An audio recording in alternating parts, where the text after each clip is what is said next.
This is Debbie Jones with another just-in-time video.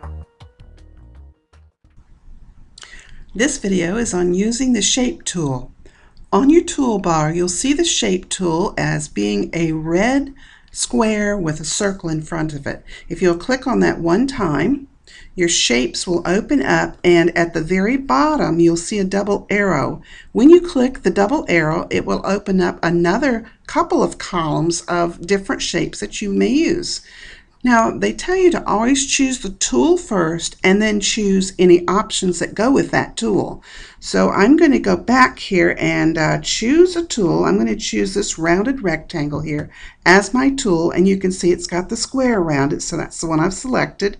Also, every time you put your mouse over top, you will notice that it does give you a tool tip, and it tells you what the name of that tool is called, rounded rectangle. So that's my choice of tool. Now I'm going to choose the options to go with that tool.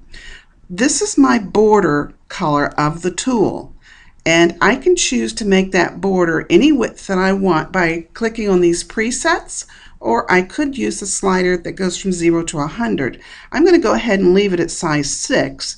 That's my border color. This is my fill color. So I'm going to do a border color of blue and a fill color of green.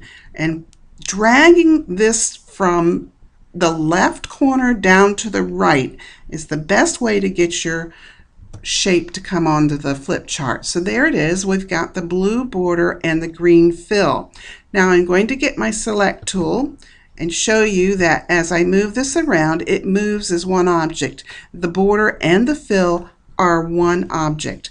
So I'm going to go back and show you the difference if I were to choose this same size rounded rectangle, and I choose the border of blue, but I choose not to have any fill by clicking on this X. Then when I drag this out, you'll notice that I just have my border color. I do not have a fill. Now I'm going to use my paint can, and I'm going to dump that green color inside of this. And you'll see what I'm right here, my green color, I'm kind of making it look like the other one. Now I'm going to get my select tool, and what I want you to see, I showed you how this was just one piece joined together, the border and the fill, but on this one, because I dumped the fill in, it sees it as actually two pieces. So it depends on how you want to use this shape tool as to whether or not you want it to be one piece or if you want this to be two pieces by dumping the color in. Okay, so again, when you choose the tool, this is your border color, this is your fill color.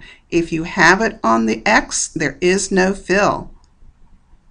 All right, I would go back to the select tool when you're finished and move these objects any place in the flip chart that you would like them to go.